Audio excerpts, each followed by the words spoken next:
My name is Carolyn Knox, and I'm very happy to have the opportunity to talk to you tonight about the life of a local pioneer and entrepreneur, John Gardner-Clark.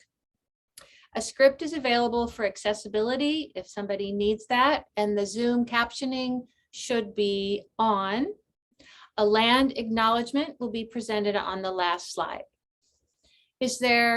I don't see the chat when I'm doing this. Is there anyone that is the captioning on, Sarah? Okay.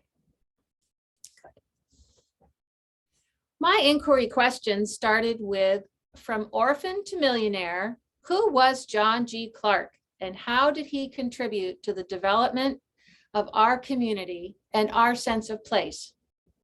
History is a puzzle of observations, sources, and discoveries. Our community is not that old. Cattle farming and railroads, a university. How much could there be to uncover? When John Clark died in 1910, his local obituaries noted him as a prominent progressive citizen and one of Champaign's leading men, settling in Champaign in 1858 from his home in Western Pennsylvania. It's noted he was a contractor for the Illinois Central Railway Company, the first land grant railroad in the United States. What isn't noted is that he employed hundreds of immigrants from Prussia and Ireland, reinstalling and repairing the tracks through the Civil War, or that he joined a local abolitionist church with his wife, Jenny, before the Civil War began. There are 3 biographies of his life written during his lifetime, and obituaries can be limited as primary sources. The Champaign County Historical Archives at the Urbana Free Library offers a great variety of records for uncovering lost stories like those about John Clark. If we know where to look, we have reminders of our history all around us. Since 1869, John Street has been named for this John Gardner-Clark. With this simple reminder, we can begin to explore the context of his life here.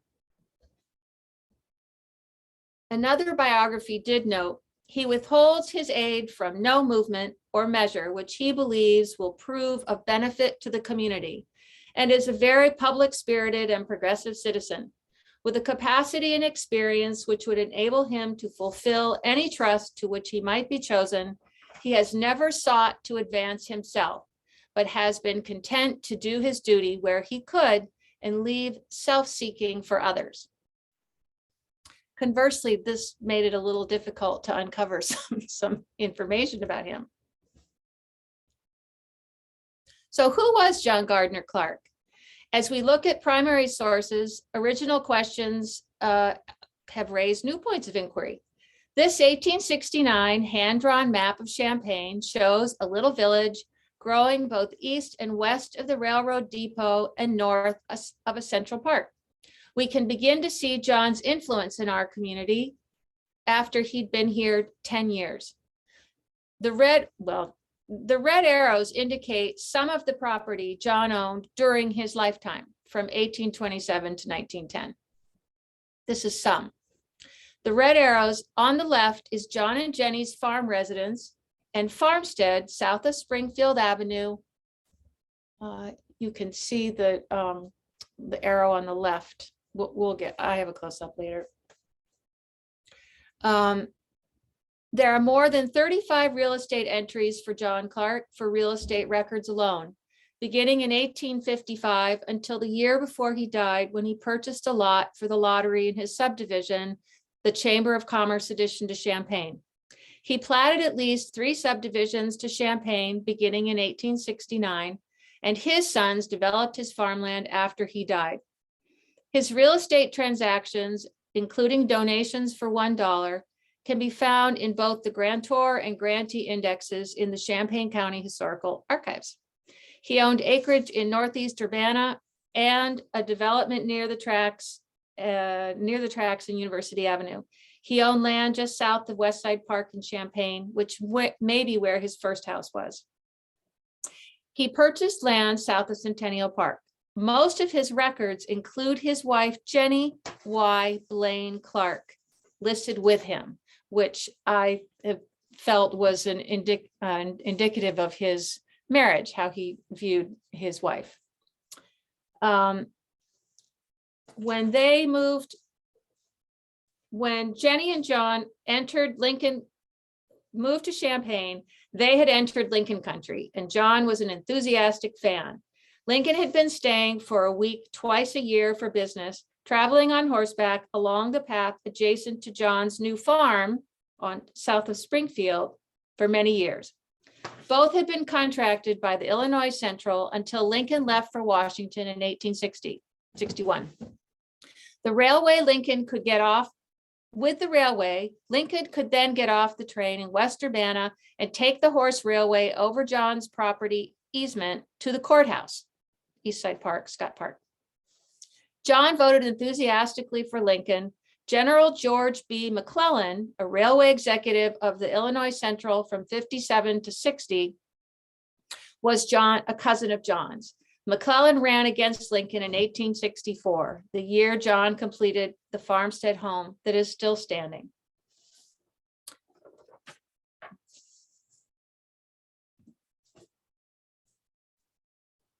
The railroads made the growth of this community possible, some may say. For some, the railroads made land ownership possible. Arriving before there were trucks, trailers, or electricity, John employed hundreds of immigrants, moving lumber and iron using horses, oxen, and mostly hand tools. There was a lumber mill in West Urbana, but the lumber had to be moved. The rail splitter candidate Lincoln knew the labor that went into building and repairing the railroads. He also knew Urbana and West Urbana. The Illinois Central moved Civil War soldiers, Union soldiers, weapons and supplies north and south from 1860 to 65. 35,000 Union soldiers from Illinois died during the Civil War.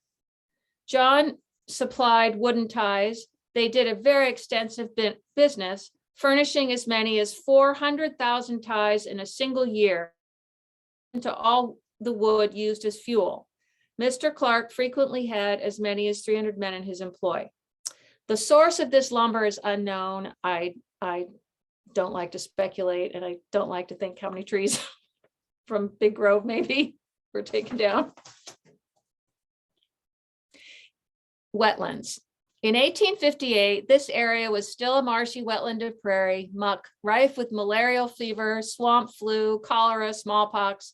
When John started to clear the prairie sod and grass, there were rattlesnakes, copperheads, horseflies as large as hornets, swarms of mosquitoes, high winds, prairie fires, and even prairie bandits.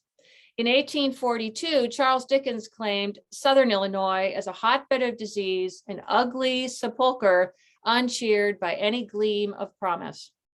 Early investors in this community were brave, visionary idealists. Drainage tiles were just becoming accessible. In 1860, John and Jenny had a young girl named Ellen, a 6-year-old girl named Ellen Clark living with them, who must have died. She was not there. They might have adopted her, but she disappeared off the census and off the books later.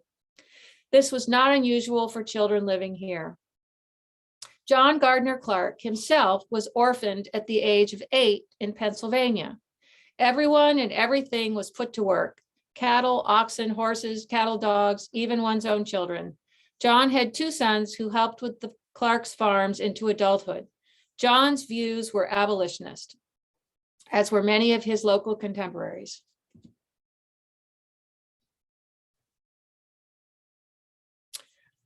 The historical archives hold microfilm collections of local newspapers. Here is one of John's obituaries printed in Champaign with some added, they wouldn't have had color pictures, I just put those in. By the end of his life, he had purchased over 1,000 acres of property from settlers like Busey and the railway for farms and additions to Champaign. He helped establish the First National Bank of Champaign with B.F. Harris, an Illinois Trust and Title Company, which he incorporated a utility company with Clark R. Griggs invested in a new agricultural university before Lincoln left for Washington, built a house on the open prairie with Durham cattle, employed hundreds of immigrants during the Civil War, donated streets and parks, property to just causes, and joined an openly abolitionist church before the war. He was a founding member of the Champaign County Agricultural Board and Fair Association, which I'll talk about later. He collaborated with William McKinley, who he had known locally for many years, for the trolley and interurban rights of way. He is described in biographies as someone who helped his community wherever possible. John and Jenny stayed 50 years. They had a choice. The railroad helped establish our Midwest, as did the early progressive pioneers. The story of John's life in Pennsylvania, becoming a teacher, student entrepreneur, moving west in 56 with a young bride after losing an infant son, then contracting for 7 years with the Illinois Railroad, Illinois Central, seems circuitous to someone identifying as a farmer all his life. His enthusiasm for Abraham Lincoln during the Civil War, raising crops, cattle, moving from farmer to land developer, is a tempered American story, truthfully, possible only to a white man of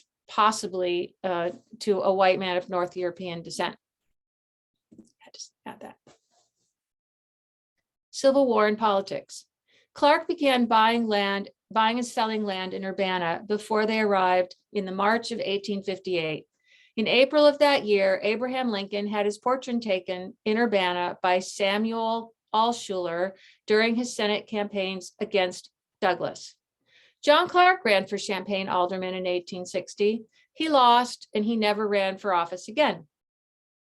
A biographical record notes, Mr. Clark cast his vote for pro-abolition Fremont. He well remembers the time when Abraham Lincoln visited the county, and his enthusiasm added to the cheers which greeted the nomination of Lincoln for the presidency in Chicago of May of 1860. He was in attendance at the convention. Born in 1827, John Clark grew up before public schools, but he became a school teacher early in his life. His grandfather was a colonel who served in the American Revolution. He received 400 acres of land in western Pennsylvania. His grandparents started a school on a hill there, later called Ginger Cake Hill, because as a widow, his grandmother sold ginger cakes there for income. John Clark's farm south of John Street has a gentle hill just south of where his farmhouse is located, and a stream would have run along where John Street is now. John's 1910 obituary notes he shared in a school site. In 1912, William McKinley donated money to the Champaign School District for an athletic field for Champaign High School. The south third of the Southside School site, from Clark's farm, was purchased from John's son Leslie and was thereafter referred to as McKinley Field. On October 13th, 1923, John Clark's son Leslie transferred the north 2/3 of the Southside property under where the school is built to the school district for $1. By December of 1923, the Champaign School District had hired architects Ramey and Berger to design the new Southside School as the first unit of the future high school. Central School was to be sold because of its unfavorable location.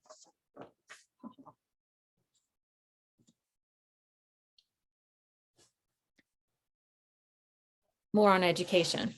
In 1966, Dean of Students, Professor Fred Turner, made a woodcut from poplar board shelves out of the boardroom of the old University Hall that was about to be raised at the University of Illinois to build the Union.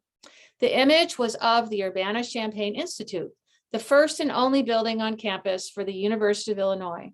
John G. Clark was one of the original signatories and investors in this building project that later cinched the decision to locate the land-grant college for Illinois in Champaign County, not Chicago, Bloomington, or Jacksonville. A group of local men believed in an agricultural college before the Morrill land grant College Act Lincoln signed in 1962. Local abolitionists, politicians, lawyers, farmers, agriculturalists, Lincoln enthusiasts, former teachers, and civic leaders, not just capitalists, began to discuss a land-grant college in CU after hearing Turner speak at agricultural fairs in Illinois in the 1850s. When Stoughton arrived with the practical plan, the group joined, led by local doctor, Dr. Charles Hunt, to request a charter from the legislature for an agricultural college. The language of the charter granted by the General Assembly on February 21st, 1861, asks for an endowed agricultural department with a college with all aspects of science and practical science to be made available for men and women for the necessities of a progressive people.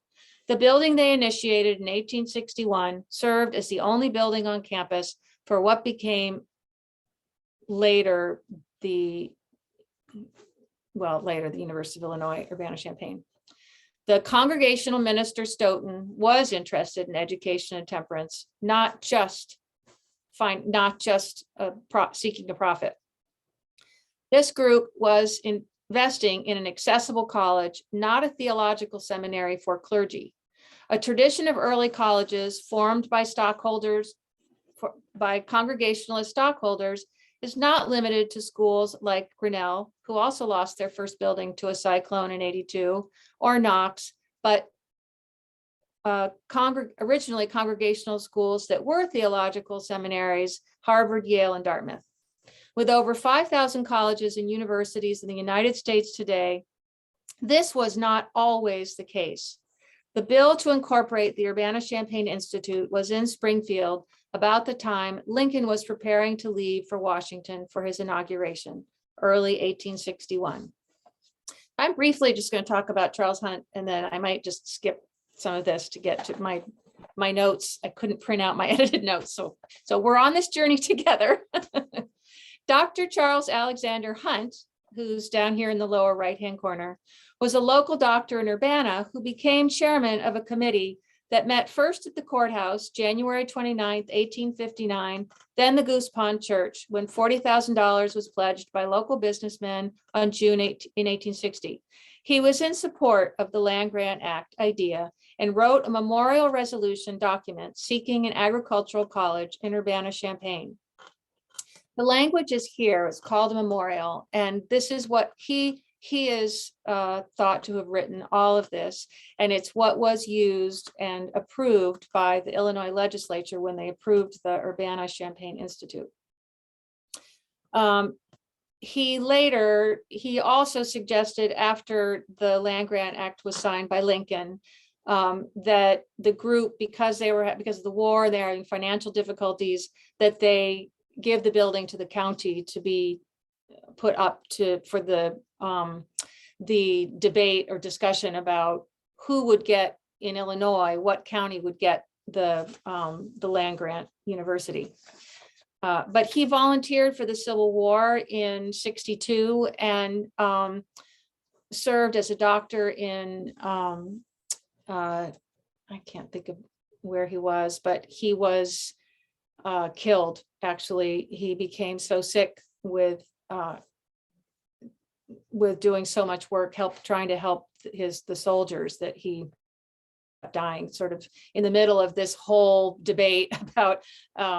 So the project from the Urbana-Champaign Institute sort of morphed into the project that became who was going to get the land grant, what county was going to get the land grant. And the project actually had a lot of enemies because, especially from other counties and places in Illinois, that really wanted to have the money and the university in there, like Chicago or Jacksonville. So these were some of the people that were, this is the list of the signatories for the Institute, and it is a group of local men who really were interested, that were serving as mayors, and they were there was a variety of motivations, I think, for that project.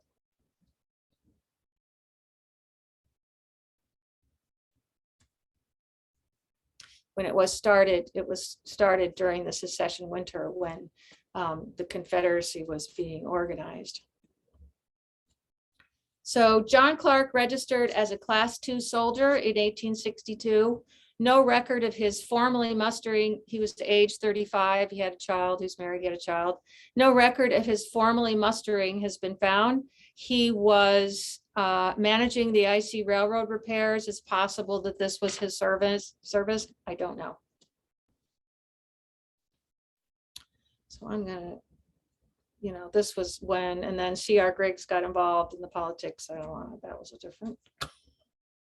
So you can see where really was out in the middle of nowhere, that this first building, and that the print there was Professor Turner's woodcut. They used to make those every Christmas for Christmas cards, different historical places in Champaign County. And so there's the February 6th, the bill to incorporate the Urbana-Champaign Institute. This map in 1858 shows that, there's no sign of any state university, and it's sort of shocking. We get so used to the context of having the university there. So from March 1858 until 1864, where John Clark and his wife Jenny's residence is unknown. He's listed on a Champaign County map in 1863 with a picture of a house. This picture is here, saying farmhouse of John G. Clark, Esquire, Champaign. There's a woman in a hoop skirt that's greeting a couple at the door. Arguably that would be Jenny, his wife. And he also owned property just south of West Side Park. So if they chose to stay in town at first and then move out later, I don't know, but I don't know. I'm sure somebody might know where they lived until 1864, when they chose to build the farmhouse that's still there.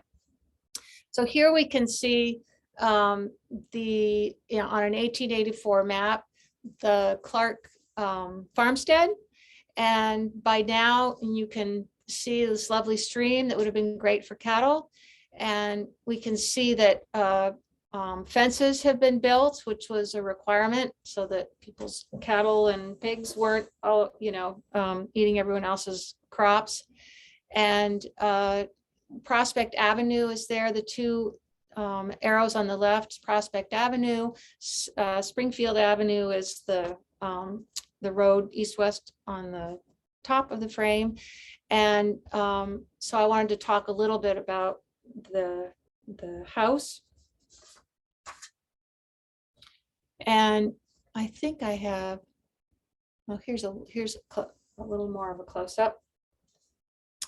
John and Jenny's first son was born in the previous house, and in this house, their son Leslie was born in 1867. They would have built this house in 1864. There's a primary source that does say that the house was built in 1864, and that would have meant Lincoln was still alive and the Civil War was still going.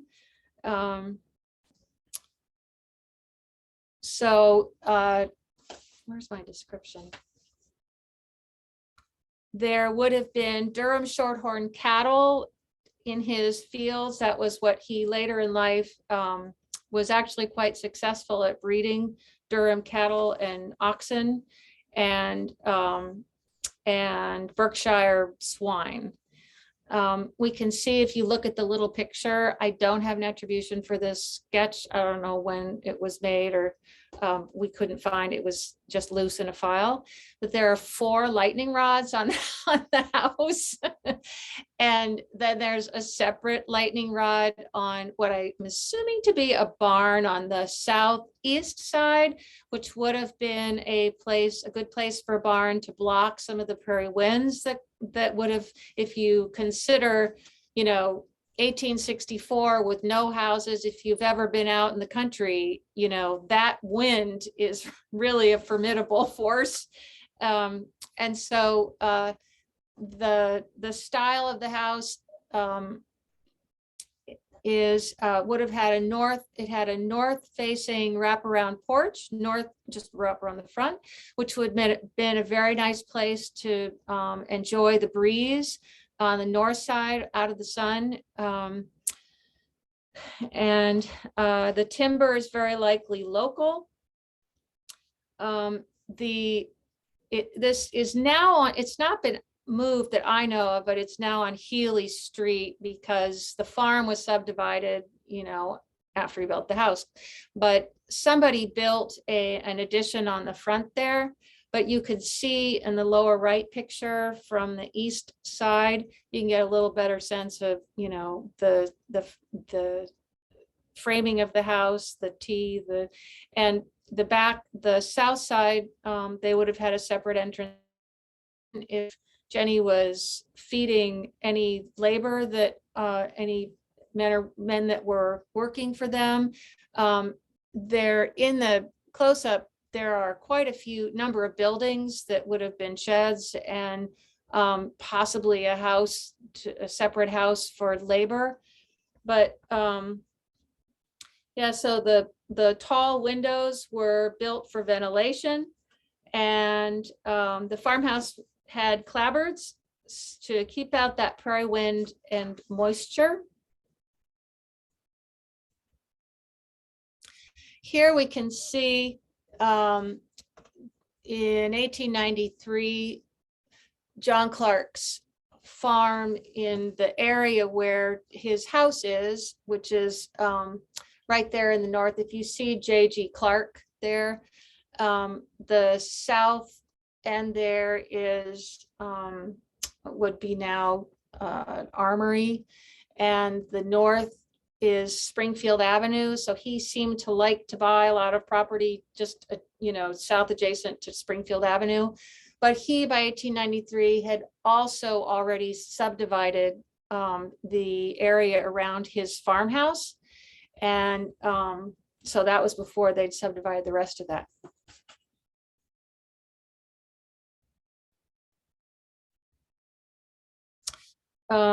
He was also an original 13 of the First National Bank of Champaign in March of 1865. And the charter was signed by Abraham Lincoln, who was a friend of B.J. Harris. John was also a founding member of the Illinois Trust and Title Company Bank, and which is still standing behind the Sholem facade, 10 East Main. It's the west side of the Sholem building, and inside you can still see upstairs the architecture of the boardrooms upstairs, and the glass work of the atrium, the ceiling I haven't seen it, I've just seen pictures, but that's how it looks. And there were originally paintings that were painted by U of I Professor Alonzo Wells, who was known for murals. And he, for the opening, when they reopened the bank in 1912 and renovated it, he painted huge murals of Illini Grove, and these little framed areas there were had murals in them. He was quite John Clark, this is a little controversial, but he incorporated the gas utility company. They had the incorporation, they had it was 25-year contract with the city. So to put in all the gas lines, that was used by the university, the new university. And so there's that. And he, but I don't know where I am for time. Okay. His first subdivision had sort of an interesting, there were a lot of layers to it. It was on the east side of the track, south of Springfield, sort of northwest of where the stadium is. And it was called Clark, Gardner, and Sherfy's Addition. And one of the things that happened over time to several of his, like the J.G. Clark addition that's in Champaign, is that people would subdivide over the original edition. And so when you look at some of the plats, there's like, here's little John Clark, or there's just, and then there's replatted by, so you have to look really closely to see the original plats. But this was, he went in with Chalmers Sherfy and Daniel Gardner. Daniel Gardner was also affiliated with, I think, the Cattle Bank and the First National Bank, and Chalmers Sherfy was affiliated with, I think he was the clerk of the Cattle Bank, somebody might know. And I think he ran the Aetna Insurance Company and the Cattle Bank for a little bit. But so this part of this, this was platted in 1869, and then nothing, and this is when John Street, when John, Daniel, and Chalmers streets were named, when they platted this. And there's a little story, there was a little story in the newspaper about how, how they named the streets, that there was already a Clark. And so John Street, Daniel Street is after Daniel Gardner, and Chalmers for Chalmers Sherfy. Here they are. And but the streets weren't really cut for a while. Like, it wasn't as we think today, as, boy, when a developer gets in there, man, they start going and they take the streets, and they, this one sort of, parts of it was platted, they made their decisions, and then nothing really happened except for, so in this, there was a block 11 at the same time, the 1860s or early 70s, John Clark sold to a block 11 to John Milton Gregory, the first regent of the University of Illinois. And you can see now what's at, it's the corner of John and 4th, the northwest corner. Of course, there's nothing but apartments there now, but it was, I would love to know, I've looked and looked, there's a picture on the 1884 or 1860 or 64 or 84 map that shows in that spot a house, a very nice house that I think was the first women's dormitory when, should I get the picture? Let's see. So in this subdivision was the fairground, the George Huff Dairy, he sold to George Huff.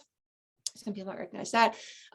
The northeast corner is what is now Scott Park. It was East Park for a long, East Side Park, and then became Scott. And yeah, so I'll get to that a little bit. So here is a close-up of the area of that subdivision that was the fairground. It was the Champaign. It was, so John Clark and Daniel Gardner purchased some of this land in the late 1850s, early 1860s as an agricultural board. It was purchased by the Champaign County Agricultural Board. Now I'm going off my notes now because this is easier to do it this way. The Agricultural and Mechanics Association. And it was a place for cattle, cattlemen and farmers, and to bring their stock and have fairs. And the first fairs were in Urbana, south of the the Urbana courthouse. And at some point they morphed to here for a while. And but they never cut John Street through. And it was a formidable, people came from all around on, in their buggies, on the train, and later in the train. And it was a huge deal. I was shocked to find that there were a little article about it. And you can see it here in the 1893 plat. You can see the fairground from space practically. There it is. And you can see little John Clark's, his farmland that we'll talk about in a minute. And is just that. Oh, what happened to that? Okay, so I have to say, but in fact, they had a golf links even on the on this fairground, and then a group of golfers decided that was about the time that they started looking for their own and leased and then purchased the Chester property for the Champaign Country Club. But about 1904, about this fairground, what happened to it? Stockholder George Washington Davidson, who was also a developer, staged a publicly contested coup and forced the group, mostly farmers, this agricultural group, to sell under the ruse basically of saying they wanted to cut John Street through. They needed to cut John Street all of a sudden out of the blue. And William McKinley was a part of the deciding committee. And I think he saw also, because the railway, the trolley railway, somebody who knows more about the transportation. So there was a stop at the corner of the fairground on 4th Street and John Street, but it didn't cut through John. And so once that street had been, if it had been, well, if it was, it would have ruined the fairground. You just would have had the street right through the middle of it. By 1906, Davidson was auctioning off the lots at a development called Fairland Place. And 2.5 acres was dedicated to open space, Washington. Oh, and John Clark still owned shares. Nobody could have more than 2 shares for votes, for making vote, but he owned 2 and his sons each owned 1. Nobody wanted to, everybody really loved having that was. So anyway, that's another story. So Washington Park was created as part of the development, which is now known as Fraternity Park. And it is flanked on either side by Clarkson Avenue and Gardner Avenue, as I'm assuming a nod to John Clark and Daniel Gardner, who were the original, they started the agricultural board, the Champaign County Agricultural Board. Okay, how am I doing? Oh, 10 minutes. So in December of 1903, when the discussion of opening John Street and the fairground up for development was public knowledge, on the far west of town, another 2 developers were granted an option to buy land from John G. Clark for a Catholic seminary addition from Prospect west to what is McKinley, where the John Clark Park neighborhood is platted a little bit to the south. The 12 acres was selected by as a Catholic seminary, with the remaining 140 acres to be platted into 500 lots for the new seminary building, much in the same way that the Urbana Champaign Institute would have been done. And the seminary lots are advertised for the man of moderate means. And they go on and on about, I collected some of the advertising rhetoric. They were trying to sell these lots, and sometimes the advertisements in this was a full page advertisement, can give us information about something we didn't expect. So in the ad, they say that the water and gas mains were already laid in this addition, together with the city's electric light, street, railway, and sewage systems. On the east extends Prospect Avenue, which is paved and connects with the principal paved streets of the Twin Cities. No better investment can be found. So when purchasing these lots, you are not only posing a public benefactor, but you are placing your money where it will grow. So that project collapsed because not enough people bought lots. I don't know. It was going to be a female seminary, and women were accepted at the University of Illinois. So I had already been accepted, so I'm not sure. But I think that this is what seeded John Clark's, interest in developing something similar to that, with a layout that's around a park similar to Washington Park over in the Clark, the Gardner and Sherfy addition over there. And he himself designed this, made a design, and then to work with the city and to benefit and to benefit and attract new industry to Champaign and a new Chamber of Commerce. He would donate the park to release to the park, donate the park to release it to the public into perpetuity. The park was platted as the John G. Clark Park. And I'm going to put together a different slideshow for the number of people. So there was a lottery for lots that sold. John Clark platted, the plat was accepted, added in 1909, and then he died the next January after buying a couple. He was the first one to get the lots. So the list of people that the first purchasers is a long list. And this was published in 1915. And it was a really interesting group of people, which is another story for another day. John's wife, Jenny, died in 1902. And she was a Blaine, and there were a number of Blaines that lived in Champaign. And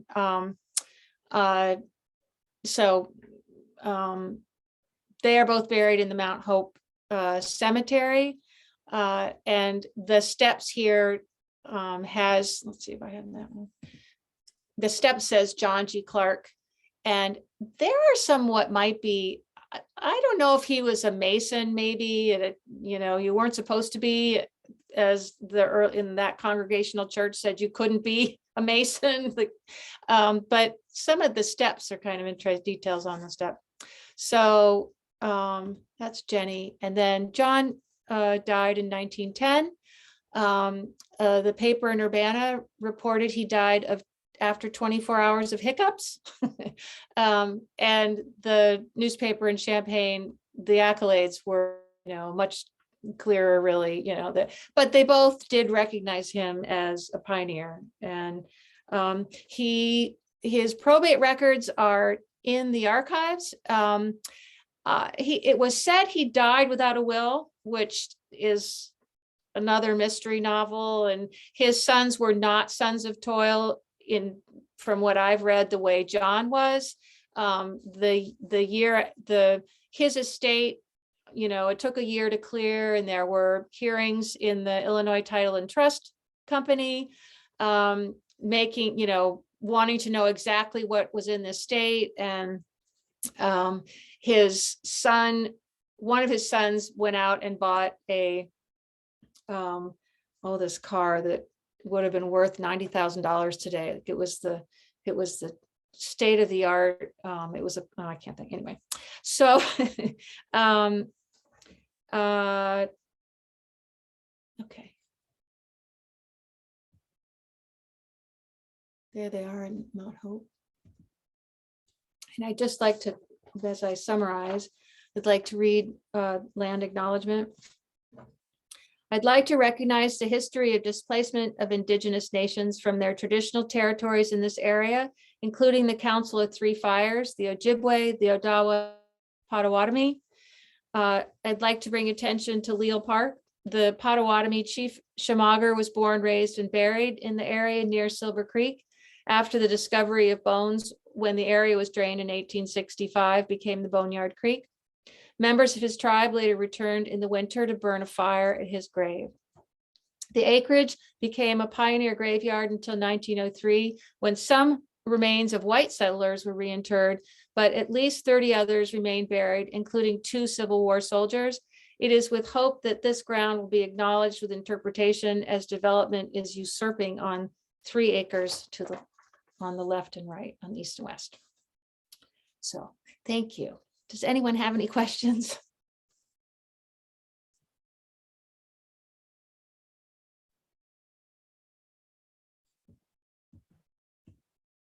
I've got one, Carolyn. Yes. So you said in the very beginning that Jenny seemed to be more involved in the historical record in his papers that are still existing. Do you know, like, what was she up to, anything on her own time? Like, what was she doing?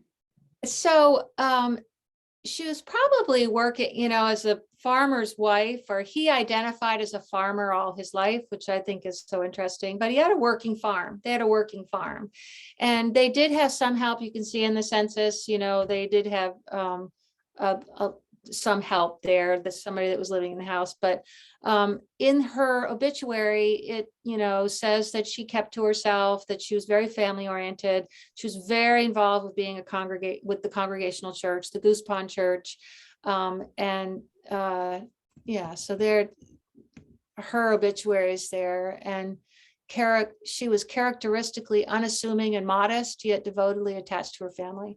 So a circle of friends in church. So I'd love to, I tried to provide some context to her, but I love that she's listed on all of these deed documents, right? I mean, that was not that typical even, so I'd love to know why, other than they had a great marriage. They were married for 50 years and she died a couple of weeks after they celebrated their 50th wedding anniversary.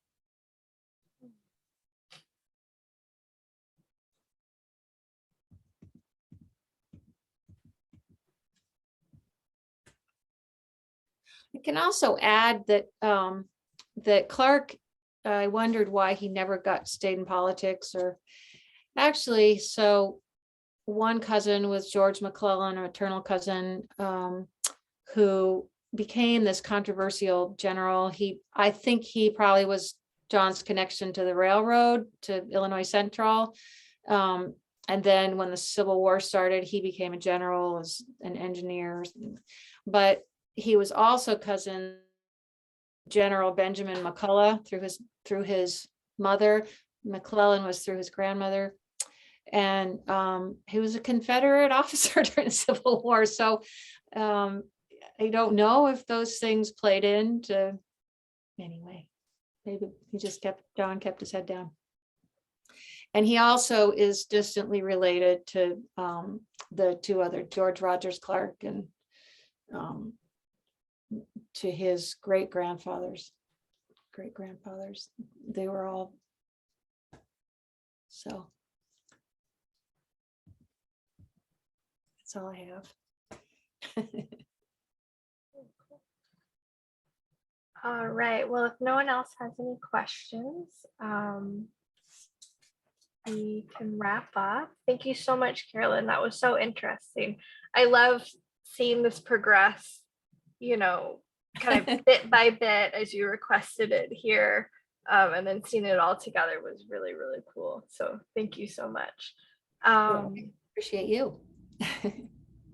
All right, so I just wanted to let everyone know about our next speaker on April 7th at 6 p.m. We're having Jean Schultz Angel, and she is talking about suffrage in Illinois. So that's going to be really interesting. A little bit late for Women's History Month, but never too late. Yeah, it can be everyone. Okay, well, thanks again, Carolyn. I'll see you all next time. Have a good night.